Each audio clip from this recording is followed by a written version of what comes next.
An intimacy with strangers actually comes from an essay by Rebecca Tamas, and I kind of love that phrase, talking about the sort of how connected we are, but also how made strange a lot of the relationships with other species are.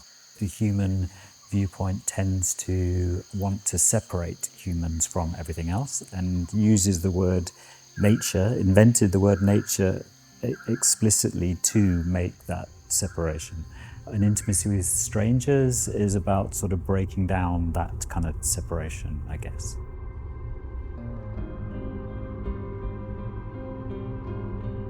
Our existence as a species is completely dependent on all the other species on this planet. And yet we tend to sort of be oblivious to that interdependency.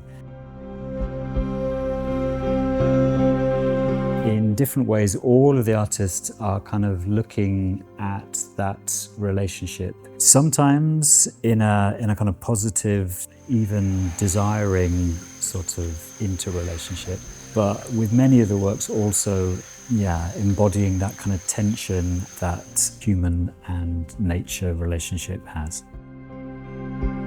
Ich meine, der Mensch ist ja auch so, wir leben, wir wachsen und dann sterben wir wieder, aber wir konsumieren unglaublich viel in dieser Zeit, in der wir leben. Und das können wir uns von der Natur abgucken, weil die Natur nimmt nur das, was sie hat.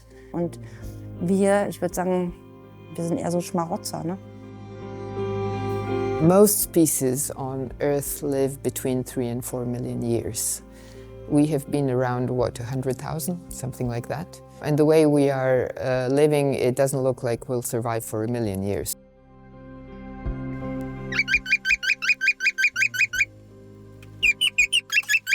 I hope that the exhibition is reminding the visitor to remember nature, to remember how embedded we are with all the other species that we share this planet with. Lynn Margulis has a phrase, planetmates. Rather than naming it as nature, it's like maybe it's better to think of our planetmates, and all of the different artists in the show are kind of looking and, in some sense, cherishing the other planetmates that we rely upon for our existence.